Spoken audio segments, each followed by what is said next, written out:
السلام علیکم ورحمۃ اللہ وبرکاتہ۔ اعوذ باللہ من الشیطان الرجیم، بسم اللہ الرحمن الرحیم۔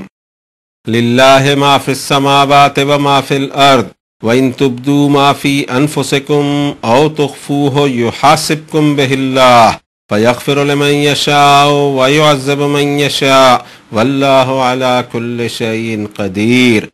آمَنَ الرَّسُولُ بِمَا أُنزِلَ إِلَيْهِ مِن رَّبِّهِ وَالْمُؤْمِنُونَ كُلٌّ آمَنَ بِاللَّهِ وَمَلَائِكَتِهِ وَكُتُبِهِ وَرُسُلِهِ لا نفرق بين أحد من رسله وقالوا سمعنا وأطعنا غفرانك ربنا وإليك المصير۔ لا يكلف الله نفسا إلا وسعها لها ما كسبت وعليها ما اكتسبت ربنا لا تؤاخذنا إن نسينا أو أخطأنا ربنا ولا تحمل علينا إصرا كما حملته على الذين من قبلنا ربنا ولا تحملنا ما لا طاقة لنا به واعف عنا واغفر لنا وارحمنا أنت مولانا فانصرنا على القوم الكافرين آمين۔ صدق اللہ العظیم وصدق رسولہ النبی الکریم ونحن علی ذلک لمن الشاہدین والشاکرین والحمد للہ رب العالمین۔ اللہ کا شکر اور اس کا احسان ہے کہ اتنی طویل ترین سورۃ البقرہ اس کو پوری کرنے کی توفیق اپنے اس گنہگار بندے کو عنایت فرمائی۔ یہ آخری آیات بینات تھیں اس طویل سورت کی، 3 آیتیں، آیت کا سیریل 284 سے 286 تک، اور اس میں لب لباب آ گیا۔ جو صورتیں شروع ہوتی ہیں چاہے چھوٹی ہوں چاہے بڑی ہوں، اس کا اول کا حصہ اس مضمون کو سیٹ کرتا ہے، بیچ میں اس کی مزید تفصیلات ہوتی ہیں اور آخر میں اس کا لب لباب پیش کر دیا جاتا ہے، چاہے صورتیں چھوٹی ہوں یا بڑی ہوں۔ یہی طرز ہم نے قرآن شریف کا پایا۔ اس میں بھی حروف مقطعات سے جو صورتیں شروع ہوتی ہیں، اس کے اول میں اللہ اپنی کتاب کی تعریف میں آیتیں اتارتے ہیں اور اخیر میں بھی کتاب کا تذکرہ ان صورتوں میں موجود ہوتا ہے۔ سب سے پہلے ان آیات بینات کے ترجمانی کی طرف غور کر لیں تاکہ ہم اس کے مفہوم سے قریب ہو سکیں، اس لیے کہ ہم نے اپنے ہاتھوں اس زبان سے جو عرش کی سے نازل شدہ عربی زبان ہے اسے دوریاں پیدا کر رکھی ہیں۔ ہم پڑھتے اس کو ضرور ہیں، اس کی عظمت کرتے ہیں، نمازوں میں دہراتے ہیں، ہم سنتے ہیں اس کی تلاوت کو، اس کی قرأت کو، افسوس کا مقام ہے ہم سمجھ نہیں پاتے۔ تھوڑی سی کوشش کریں تو سمجھ میں بھی آئے گا، اس لیے کہ یہ زبان ایک علیحدہ زبان ہے جو عرش اعظم سے نازل کی گئی ہے۔ کوشش کرتے ہیں کہ اس کے مفہوم سے قریب ہو سکے۔ اللہ ہی کے لیے ہے جو کچھ ہو آسمانوں میں اور جو کچھ زمین میں، اور اگر تم نے اپنے نفس میں، اپنے جی میں، اپنے دل میں کوئی بات ہو اسے تم اوپن کرو یا اسے تم چھپا جاؤ، حساب لے لے گا اس کا تم سے اللہ۔ تو جس کے لیے چاہے مغفرت کرے اور جسے چاہے سزا دے، اور اللہ ہر چیز پر قدرت رکھتا ہے۔ ایماندار بنے ہوئے ہیں اور ایمان رکھتے ہیں اور رسول صلی اللہ علیہ وسلم اس پر جو نازل کیا گیا ان پر، ان کے رب کی طرف سے، اور ان کے ایمان والے ساتھیوں کا بھی یہی عمل ہے۔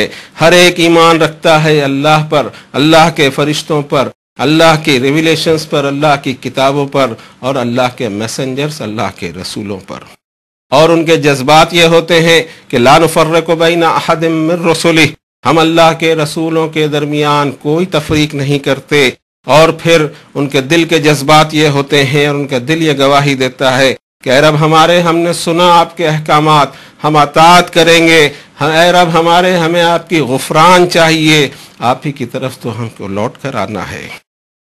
نہیں مکلف بناتا اللہ کسی نفس کو مگر اس کی کیپیسٹی جتنا، جو اس نے کمایا وہی اس کو ملے گا، اور جو گناہ اس نے کمائے اسی پر ریئیکٹ ہوں گے۔ اب دعا یہ ہونی چاہیے اور جذبات یہ ہونے چاہیے کہ اے رب ہمارا مواخذہ نہ فرمائیے گا اگر ہم بھول جائیں یا ہماری خطا ہو جائے۔ اے رب ہم پر وہ لوڈ بھی نہ ڈالیے گا جیسا آپ نے ہم سے پہلے کے لوگوں پر ڈالا تھا۔ اے رب ہم پر وہ لوڈ بھی نہ ڈالیے گا جس کو اٹھانے کی طاقت نہ ہم پر. معاف فرما دیجئے ہمیں، مغفرت کر دیجئے ہماری، رحم فرمائی دیجئے ہم پر. آپ ہی تو ہمارے مولا ہیں، پروٹیکٹر ہیں، اور ہماری مدد کیجئے نافرمان قوم پر. کوشش کی تھی کہ ان آیات بینات کے مفہوم سے ہم قریب ہو سکیں. اب اس پر ہم سوچتے ہیں، تدبر اور تفکر کرتے ہیں. اس پوری صورت کے اندر جتنے مضامین آئے ذہن میں ہمارے وہ ایک بار اور ریوائز ہونے چاہیے. کس طرح اتنی طویل صورت سارے مضامین کو لے کر چلتی ہے. ہم اس سے پہلے بھی عرض کر چکے ہیں کہ سورۃ البقرہ ایک ایسی جامع صورت شریفہ ہے جس میں دین کے تقریباً سارے مضامین چاہے اجمالاً چاہے مفصلاً اس میں آ چکے ہیں. ریسٹ آف قرآن میں اس کی اور تفصیلیں ملے گی. پہلی آیت شریفہ میں ایک بات فرمائی فنڈامنٹل جو ہمارے نظر میں اور ہمارے دھیان میں ہمیشہ ہونی چاہیے کہ للہ ما فی السماوات و ما فی الارض. جو کچھ ہے آسمانوں میں، جو کچھ ہے زمین میں، اس پوری کائنات میں ہر ذرے کا ایک اکیلا واحد مالک اور خالق وہی ہے، اور اس کی بادشاہت ساری دنیا پہ ہی نہیں بلکہ پوری کائنات پہ چلتی ہے. ساتوں آسمانوں کے نیچے جیسی کائنات، جتنی بھی کائنات اس نے بسائی ہو، سب پر اس کا راج چلتا ہے. اس بات کو ہمیشہ مد نظر رکھنا چاہیے کہ یہ زمین کسی کو دے نہیں دی اس نے کہ من چاہی لوگ یہاں کرتے رہیں. نہ ایسا کچھ موقع آیا ہوا ہے کہ زمین پر انسانوں کو اس نے من چاہا کرنے کی اجازت دی ہو اور لوگوں نے اپنے اپنے من سے یہاں حکومتیں قائم کی ہوں. یہ تو تلک الایام نداولھا بین الناس، یہ اپ اور ڈاؤن، قومیں ابھرتی ہیں، قومیں گرتی ہیں، بعض قومیں غلام ہو جاتی ہیں، بعض قوموں کو سیادت دی جاتی ہے، بعض قومیں اوپر جاتی ہیں، بعض قومیں نیچے جاتی ہیں. پرسنلی بھی ایسے ہی چلتے رہتا ہے. فرد اور افراد کا بھی یہی معاملہ، گروپس کا بھی یہی معاملہ، نیشنز کا بھی یہی معاملہ. یہ تو دنیا کی رفتار ہے. اللہ تعالیٰ دے کر بھی آزماتے ہیں، اللہ تعالیٰ چھین کے بھی آزماتے ہیں. اللہ چھینتے ہیں کسی خطا پر یا قومی سطح پر، وہ قومیں جو اس معیار پہ نہیں اترتی اللہ دوسروں کو وہاں لاتے ہیں.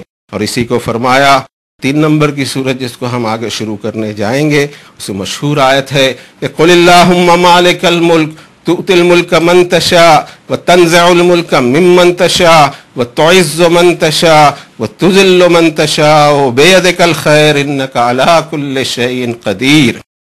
اے نبی صلی اللہ علیہ وسلم آپ فرمائیے، اے اللہ بادشاہتوں کے بادشاہ، مالک الملک، ملکوں کے مالک، تؤتی الملک من تشاء، تو جس کو چاہے سوورنٹی دے، وتنزع الملک ممن تشاء، اور تو جس سے چاہے بادشاہت چھین لے، وتعز من تشاء، جو تو جس کو چاہے اس کو عزت دے، وتذل من تشاء، تو ذلیل کر کے رکھ دے جس کو چاہے. بیدک الخیر، یہ اپ ڈاؤن تیری طرف سے اس میں خیر ہی خیر ہوتا ہے، یہ دنیا تو چلاتا ہے.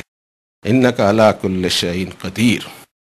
پہلا حصہ ہمیشہ مد نظر ہونا چاہیے کہ اس دنیا پر ایک پتا بھی اللہ کے اذن کے بغیر گرتا نہیں، اس کے علم کے بغیر نہیں گرتا.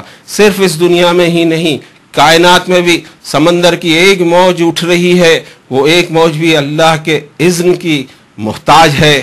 ہوائیں چل رہی ہوں، بادل ہوں، پانی برس رہا ہو، جو کچھ بھی ہوتا ہے اس کے علم اور اس کے اذن اور اس کے پروگرام کے تحت ہوتا ہے. لیکن ہمیں کیا خیال رکھنا ہے؟ رب تعالیٰ فرماتے ہیں وَإِن تُبْدُوا مَا فِي أَنفُسِكُمْ أَوْ تُخْفُوهُ يُحَاسِبْكُمْ بِهِ اللَّهُ.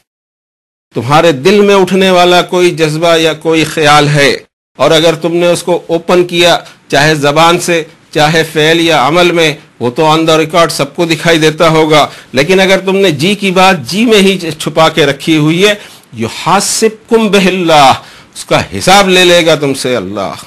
یہ وہ پوائنٹ ہے کہ اگر یہ مد نظر رہتا ہے تو گناہ سے انسان بچ سکتا ہے. کبیرہ گناہ سے تو آسانی سے بچ سکتا ہے کہ ذہن میں جیسے ہی کوئی خیال آیا، کوئی کھچڑی پکنا شروع ہوئی، کوئی پلاننگ شروع ہوئی، وہیں اس کو روکا جائے.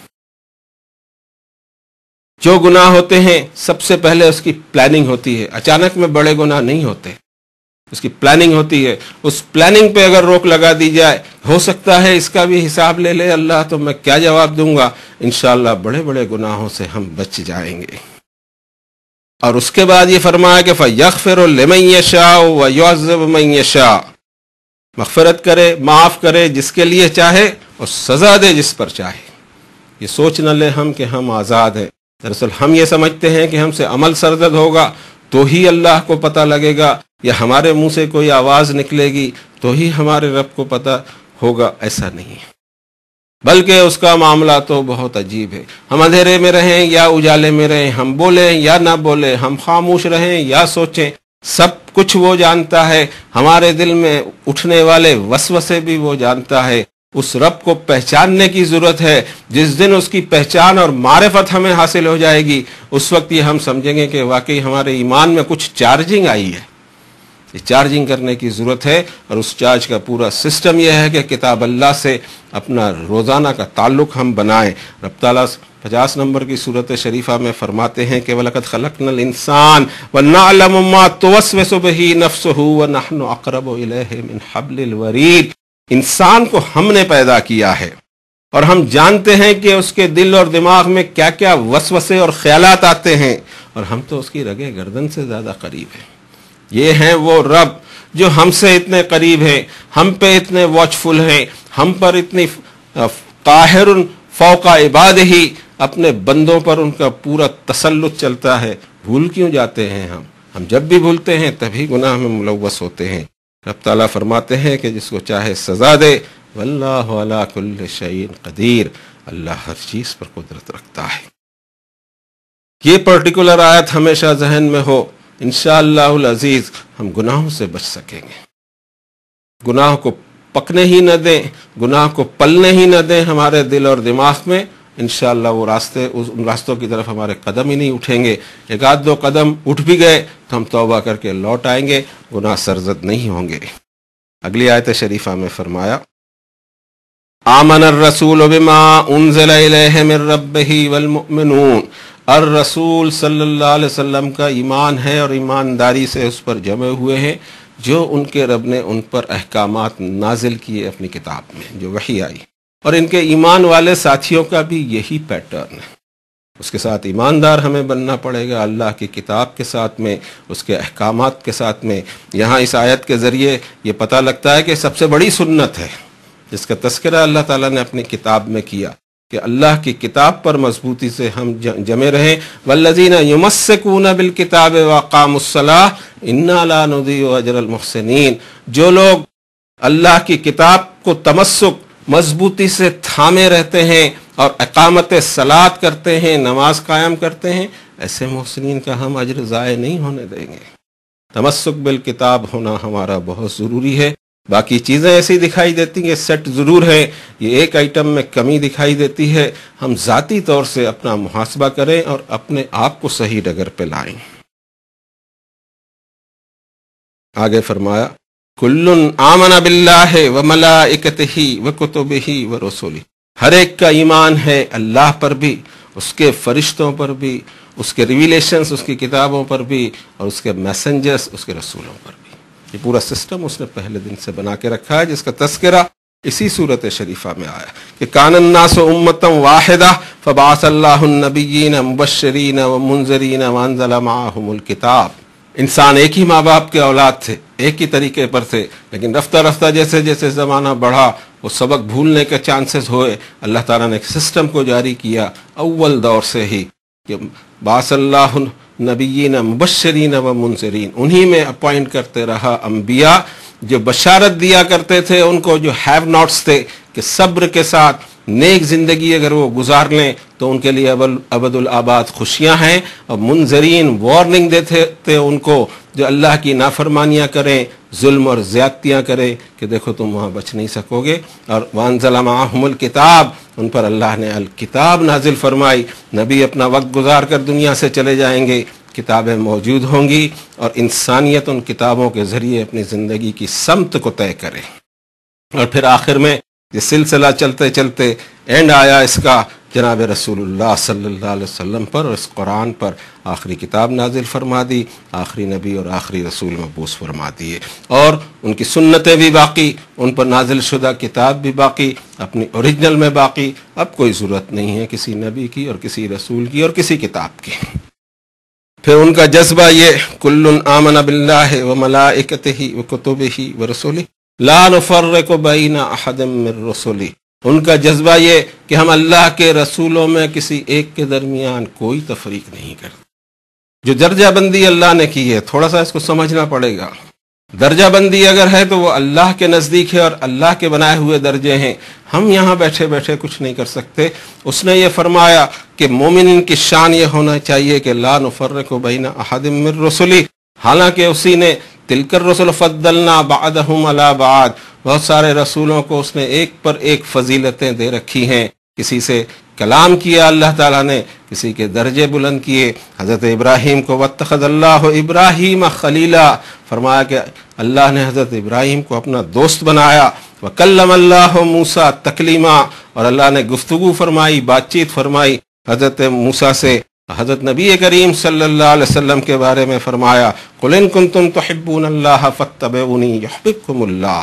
نبی صلی اللہ علیہ وسلم آپ اعلان کر دیجئے کہ اگر تمہیں اللہ کی محبت چاہیے تو مجھے فالو کرو، اللہ تم کو اپنی محبت دے گا۔ اور پھر وہ مشہور ترین آیت جس پر ہم الحمدللہ درود اور سلام بھیجتے ہیں کہ ان اللہ و ملائکتہ یصلون علی النبی یا ایھا الذین آمنوا صلوا علیہ وسلموا تسلیما اللہم صل علی محمد عبدک و رسولک النبی۔ یہ درجات ان کے نزدیک ہیں۔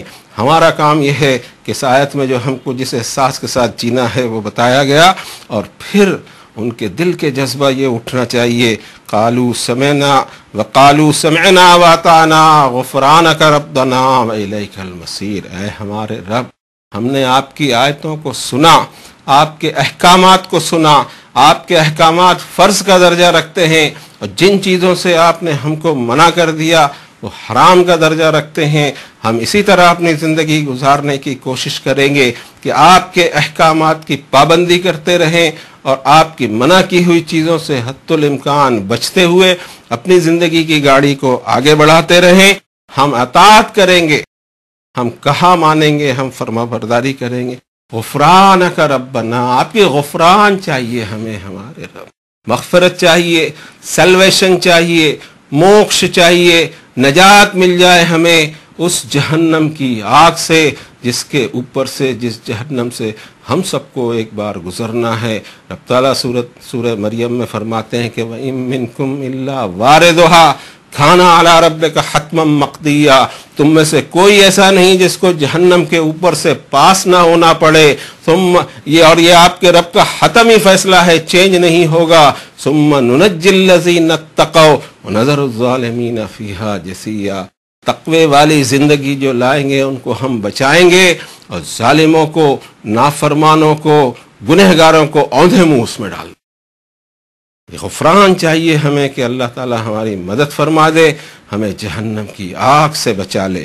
جتنی بھی دعائیں دکھائی دیتی ہیں انبیاء علیہ السلام کی، قرآن شریف میں میرا خیال ہے کہ 100 سے اوپر ایسی دعائیں ہیں جو ڈفرنٹ انبیاء علیہ السلام نے جو اللہ سے مانگی تھی اپنی اپنی ضرورتوں پر اور اپنی اپنی مشکلات پر اور اپنی اپنی حاجتوں پر، اس کا تذکرہ قرآن شریف میں ہے۔ قرآن شریف سے ہمارا رشتہ ہوگا تو انبیاء علیہ السلام کی سنت ہم میں آئے گی کہ کس مصیبت پہ کیسی دعا اللہ سے مانگنا چاہیے، اور پھر 100 سے اوپر ایسی آیتیں ہوں گی جس میں رسول کریم صلی اللہ علیہ وسلم سے فرمایا گیا کہ اے نبی صلی اللہ علیہ وسلم، ان حالات میں ہمیں اس الفاظ سے ہم سے دعا کی جائے۔ دونوں ہی سنتیں، نبی کریم صلی اللہ علیہ وسلم کی سنت بھی ہمیں حاصل ہوگی، دیگر انبیاء کی سنت بھی ہمیں حاصل ہوگی۔ قرآن شریف سے رشتہ ہوگا تو ہمیں احساس ہوگا کہ وہ دعائیں کیا ہیں۔ وَإِلَيْكَ الْمَصِيرُ، بہرحال اے رب، ہر مخلوق کو آپ کی طرف لوٹنا ہے، ہمیں بھی لوٹنا ہے۔ یہ جو سفر زندگی ہمارا شروع ہوا کہ کبھی آپ نے ہم کو کسی زمانے میں زمین سے پک اپ کیا، ہمارے والد کے بلڈ میں ہم تھے، ہماری مدر کے رحم میں ہم تھے، اس دنیا کے اوپر ہم ہیں۔ ایک وقت ایسا آئے گا کہ اس زمین کے نیچے ہم چلے جائیں گے، ایک وقت ایسا آئے گا کہ حشر اور حساب ہوگا ہمارا، اور اس کے بعد میں جو منزل بنے گی وہ ہماری زندگی کی فائنل منزل ہوگی۔ پورا سفر کا دور چل رہا ہے، کچھ سفر ہمارے ہو چکے ہیں اور کچھ سفر ہمارے ہونے والے ہیں، اور یہ ایسے سفر ہیں کہ اس کو ہم کہیں روک نہیں سکے۔ اب ضرورت اس بات کی ہے کہ جب ہم روک نہیں سکیں گے، چینج نہیں کر سکیں گے، تو پھر اس کے لیے اپنے آپ کو تیار کریں، اور ان حالات کے لیے ہمارے اعمال ایسے ہوں کہ ہمارے رب کی غفران اور مغفرت ہمیں مل جائے۔ لا یکلف اللہ نفسا الا وسعها، سورۃ شریفہ کی آخری آیت۔ ہمیشہ یہ خیال رکھا جائے، کسی نفس کو اللہ نے مکلف نہیں بنایا، اس کی کیپیسٹی جتنا ہی مکلف بنایا ہے، اس پر ایسے لوڈ نہیں ڈالا ہے۔ وہ فرمائش ہی نہیں ہے کہ جو ہم کر نہیں سکیں، جو ہم کر سکتے ہیں وہی چیز ہم پر اللہ نے فرض عائد کی ہے، نہیں کر سکے ویسی کوئی چیز نہیں ڈالی ہے۔ لہا ما کسبت وعلیہا مکتسبت، اس نفس نے، اس شخص نے، اس جان نے جو نیکیاں کمائی ہیں اسی کو ملیں گی۔ وعلیہا مکتسبت، اور جو گناہ اس نے کیے ہیں اس کا ریئیکشن بھی اسی پر جائے گا۔ یہ نہیں ہو سکتا کہ گناہ میں کروں اور سزا آپ کو ملے، اور یہ بھی ہونا ناممکن ہے کہ نیکیاں میں کروں اور آپ کو ثواب چلا جائے، نہیں۔ یہ آیت بتاتی ہے لہا ما کسبت وعلیہا مکتسبت، جواب دینا ہے ہمیں۔ جو ہم ڈپازٹس کریں گے اللہ کے یہاں، جو ہم قرض حسنہ کے بطور اللہ کو ہماری نیکیوں کا قرض ڈپازٹ میں دے رہے ہیں، اس پر ہم ملٹیپلائی اجر انشاءاللہ پائیں گے، وہ ادھر ریزرو ہو رہا ہے۔ جو گناہ ہم سے ہو جا رہے ہیں وہ مائنس ہوتے چلے جا رہے ہیں، اور اسی میں سے مائنس ہوں گے جو ہم کمائی کر رہے ہیں۔ اس کا ہمیں خیال رکھنا ہے کہ ہمارا اکاؤنٹ کس طرح جا رہا ہے، ڈیبٹ بیلنس کتنا ہے، کریڈٹ بیلنس کتنا ہے۔ چھوٹا سا اکاؤنٹ ایک بینک میں کھلا رہتا ہے، ہمیشہ خیال ہوتا ہے کہ کتنا اس میں ڈیبٹ ہے، کتنا کریڈٹ ہے، اور اتنی بڑی آخرت کے بارے میں ہماری کوئی توجہ نہیں۔ ہماری پوری زندگی کا بینک اکاؤنٹ ہے بھئی، اس کی ہمیں فکر نہیں ہوگی۔ پھر ان کے دل کے جذبے اور ان کی دعا کا ذکر کیا، ربنا لا تؤاخذنا ان نسینا او اخطانا۔ ہم نے آپ کے احکامات سنے، ہم اطاعت کریں گے، ہمارا گول آپ کی مغفرت ہے، لیکن اس سفر کے اندر میں ہمیں ڈونٹ ٹیک ٹو ٹاسک یا اللہ، ہمارا مواخذہ اور ہماری پکڑ نہ کیجیے گا اگر ہم بھول جائیں یا ہم سے خطا ہو جائے۔ اس سفر کے اندر، اعمال کے اندر کمی اور بیشی جو ہم سے ہو جائے اس کو معاف فرما دیجئے، اس پر مواخذہ نہ فرمائیے گا۔ ربنا ولا تحمل علینا اصرا کما حملتہ علی الذین من قبلنا۔ انسان کا معاملہ یہ ہونا چاہیے کہ وہ ہمیشہ لرزتا رہے کہ ایمان کی آزمائش میں اسے نہیں ڈالے رب۔ جس کی آزمائش ہو گئی ایمان میں اس نے فیل ہی ہونا ہے۔ اللہ سے عافیت اور آسانی مانگی جائے، مغفرت مانگی جائے، معافی مانگی جائے۔ اے ہمارے رب، ہم پر وہ لوڈ نہیں ڈالیے گا جو ہم سے پہلے کے لوگوں پہ آپ نے ڈالا تھا۔ ربنا ولا تحملنا ما لا طاقت لنا بہ، اے ہمارے رب ہم پر وہ لوڈ بھی نہ ڈالیے گا جس کو اٹھانے کی ہم میں طاقت نہ ہو۔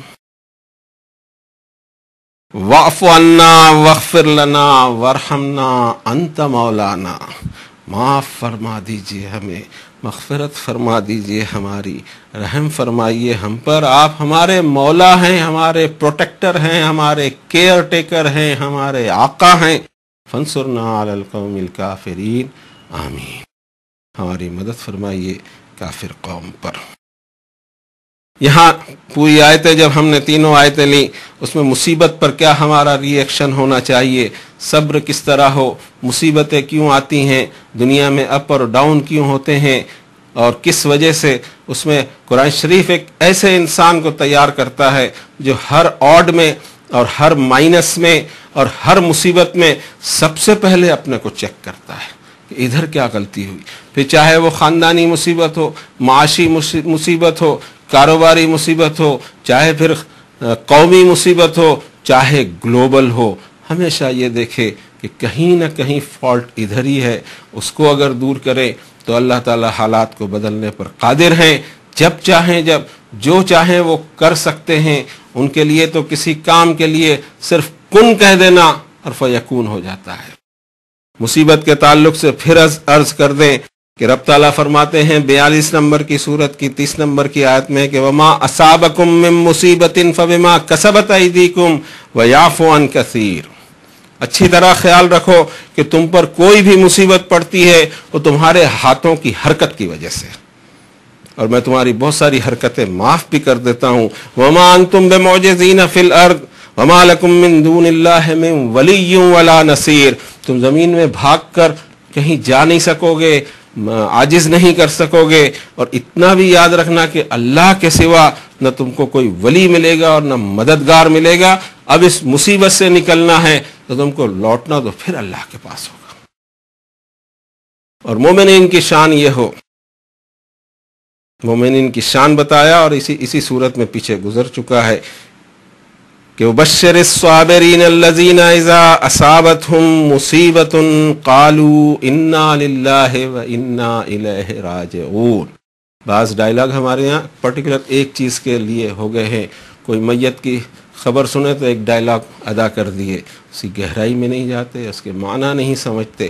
نہیں مصیبت آ ہی گئی، اس کو فیس کیسے کریں؟ واویلا مچائیں، گھبرا جائیں؟ نہیں، پہلے اپنے فالٹ ڈھونڈا جائے، اس کے بعد جو مصیبت آئی ہوئی ہے اس پر صبر اور شکر کیا جائے. اس لیے کہ ایسی کوئی مصیبت نہیں ہوگی کہ سارے کے سارے ریسورسز چلے گئے ہوں گے. مصیبتیں آتی رہتی ہیں، اس پر صبر کرتے ہوئے قالوا انا للہ وانا الیہ راجعون. انسان کی کیفیت یہ ہونی چاہیے کہ اللہ ہی کا ہوں میں، اسی کی طرف مجھے لوٹنا ہے.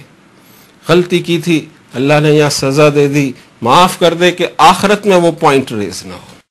اگر دنیا میں اس طرح ہمیں سزائیں ہمارے گناہوں کی مل جائے اور آخرت میں چھٹی ہو جائے تو میں سمجھتا ہوں ہر مصیبت ہمارے لیے عین ایک اچھا ایسا فعل ہو جائے گا کہ آخرت میں ہمیں لگے گا کہ اللہ نے ہماری لغزشیں، ہماری خطائیں، ہماری غلطیاں، ہماری نالائکیاں، ہمارے گناہ چھوٹے اور بڑے معاف فرما دیے، اور آج ہم عزت سے ہمارا داخلہ جنت میں ہو رہا ہے.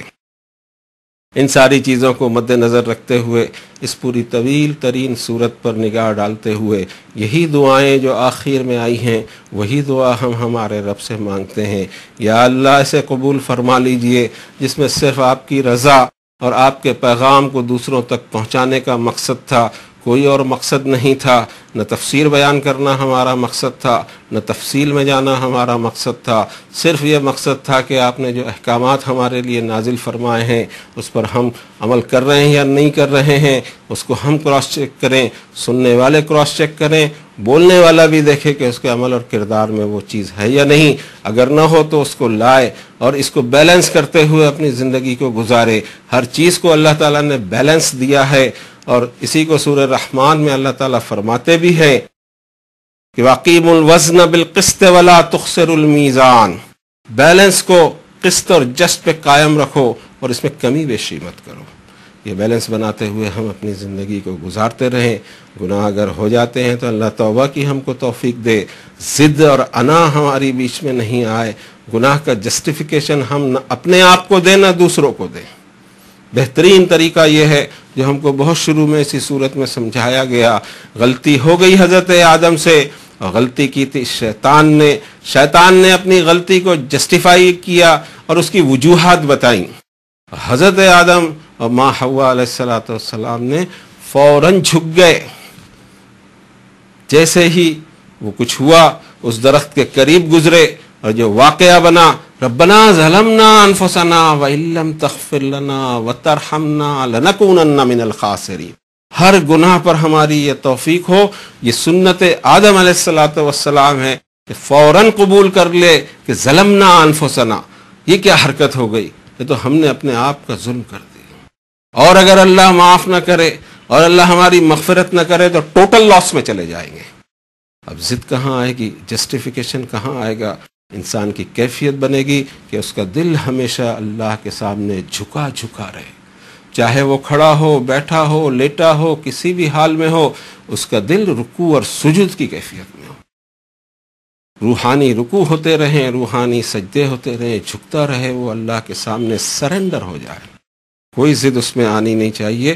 ہم دعا کریں اللہ سے وہی دعا جو اس نے ہم کو سکھائی، اور اسی نے سارے علوم اس انسانیت کو سکھائے ہیں. وَعَلَّمَ آدَمَ الْأَسْمَاءَ كُلَّهَا ثُمَّ عَرَضَهُمْ عَلَى الْمَلَائِكَةِ. یہ جو انسانی علوم باہر آ رہے ہیں سائنس اور ٹیکنالوجی کے ذریعے، یہ پہلے انسان کو اللہ تعالیٰ نے یہ علوم سکھائے تھے، اس کی نسل میں سے نکل رہے ہیں. اور پھر یہ علوم ہم کو نازل فرمائے کہ ہم اپنی آگے کی زندگی کو یہاں بیٹھ کر کس طرح پلاننگ کر سکتے ہیں. مومن بیسٹ پلانر ہونا چاہیے، دنیا میں بیٹھ کے آخرت کی پلاننگ. دنیا بھرپور جی رہا ہو لیکن ٹارگٹ اور پلان اس کا ہو کہ یہ آخرت میں میرے لیے پازیٹیو ریزلٹس دیتی رہے. اور اسی پر دعا پہ ختم کریں. ربنا لا تؤاخذنا ان نسینا واخطانا ربنا ولا تحمل علينا اسرا كما حملته على الذين من قبلنا ربنا ولا تحملنا ما لا طاقة لنا به واعف عنا واغفر لنا وارحمنا انت مولانا فانصرنا على القوم الكافرين وصلى الله على النبي الكريم برحمتك يا رحمن.